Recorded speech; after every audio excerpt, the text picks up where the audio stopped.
बिस्मिल्लाहिर्रहमानिर्रहीम। अस्सलाम वालेकुम। आज के इस लेक्चर के अंदर हम डिस्कस करेंगे करैक्टरिस्टिक्स ऑफ क्लास पेट्रोमाइजोंटिडा, जिसकी एग्जांपल है लैम्प्रेस। इनकी बॉडी सिलेंडर होती है, बारीक होती है, ईल लाइक है, राउंडेड है विद नेकेड स्किन, मतलब इनके ऊपर स्केल्स मौजूद नहीं होते।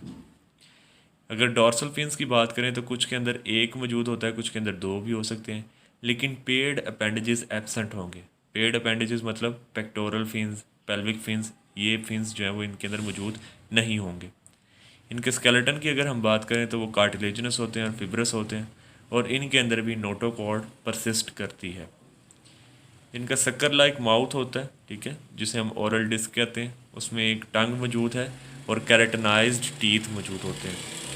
हार्ट जो है वो बाकी फिशेस की तरह साइनस विनोसस, एट्रियम, वेंट्रिकल पे कंसिस्ट करता है, और इनका जो गिल रीजन है वहाँ पर एयोर्टिक आर्चेस मौजूद होती हैं, मतलब कि ऐसी वेसल्स जो एयोर्टा से निकलती हैं। इनका सबसे बेसिक जो करेक्टर है वो ये कि इनके अंदर 7 पेयर्स ऑफ गिल्स मौजूद होते हैं, और हर गिल की एक अपनी गिल ओपनिंग होती है, ठीक है। और ओफिस्टोनेफ्रिक किडनी, जिसको हम मीजोनेफ्रिक किडनीज भी कहते हैं, वो इनके अंदर मौजूद होती हैं।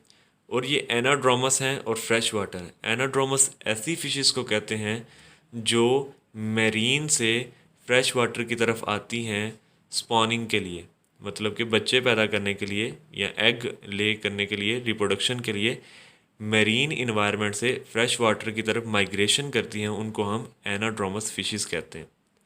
उसके अलावा ये अपनी बॉडी फ्लूइड्स को ऑस्मोटिकली एंड आयनिकली रेगुलेट करती हैं, मतलब कि साल्ट से आयंस सिक्रीट करके वाटर को रिलीज़ करके या अब्जॉर्ब करके ये अपने बॉडी फ्लूइड को मेंटेन रखेंगी, रेगुलेट करेंगी। डॉर्सल नर्व कॉर्ड जो है उसके साथ एक ब्रेन अटैच होता है, जिसके अंदर स्मॉल सेरिबेलम मौजूद है। 10 पेयर्स ऑफ क्रेनियल नर्व्स, मतलब जो ब्रेन का एरिया है वहाँ से 10 पेयर्स ऑफ क्रेनियल नर्व्स निकलती हैं। डॉर्सल और वेंट्रल नर्व रूट्स जो हैं वो सेपरेटेड होती हैं, जबकि हम इससे पहले जो क्लास मिक्सिनी हम पढ़ चुके हैं उसके अंदर डॉर्सल और वेंट्रल नर्व रूट्स आपस में जॉइंट होती हैं। डाइजेस्टिव सिस्टम में कोई ख़ास स्टमक मौजूद नहीं होता, लेकिन इंटेस्टाइन के अंदर स्पाइरल फोल्ड मौजूद होता है, जो क्लास मिक्सिनी में एब्सेंट था। उसके अलावा सेंस ऑर्गन्स की अगर हम बात करें तो इनके अंदर टेस्ट, स्मेल, हेयरिंग, इवन के आइज़ भी वेल डेवलप्ड होती हैं एडल्ट्स के अंदर। अगेन क्लास मिक्सिनी के अंदर आइज़ जो थी वो डीजनरेटेड थी।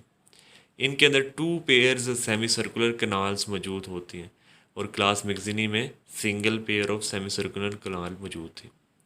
सेक्सेस इनके अंदर सेपरेट है, मतलब मेल और फीमेल जो है वो अलहदा होंगे। उसके अलावा गोनेड्स की बात करें तो वो सिंगल गोनेड होता है, और कोई गोनेड के साथ स्पेसिफिक ट्यूब, जिस तरह स्पर्म डक्ट होती है, ठीक है, इस तरीके की कोई डक्ट मौजूद नहीं होगी। ये सिंपली गोनेड से जो है वो स्पर्म्स और एग्स रिलीज़ होंगे, और वो बाहर से क्लोएकल ओपनिंग के थ्रू बाहर भेज दी जाती हैं ड्यूरिंग ब्रीडिंग सीजन। इनमें एक्सटर्नल फर्टिलाइजेशन है, और इनके अंदर एक लॉन्ग लार्वल स्टेज पाई जाती है, जिसे हम ओमोकीट या ओमोकोट कह सकते हैं, ठीक है। तो इनके अंदर ये लार्वल स्टेज पाई जाती है। ये लैम्प्रे है, ठीक है। ये जी शक्कर लाइक डिस्क है जिसके अंदर टीथ मौजूद हैं। उसके अलावा इनके अंदर जो है वो 7 पेयर ऑफ गिल्स यहाँ पे शो हो रहे हैं, ठीक है। 7 एक तरफ से गिल्स शो हो रहे हैं। उसके अलावा इनका भी जो लाइफ स्टाइल है वो प्रीडेटर के तौर, पैरासाइट के तौर पे होता है, इसलिए इनके अंदर कोई इतना ख़ास स्टमक जो है वो डेवलप्ड नहीं है। और ये है जी इनकी लार्वल स्टेज, जिसे हम ओमोकीट कहते हैं जी, लॉन्ग लार्वल स्टेज ओमोकीट। तो ये थे करेक्टर्स ऑफ क्लास पेट्रोमाइजोंटिडा, जिसमें उसकी एग्जांपल है लैम्प्रे।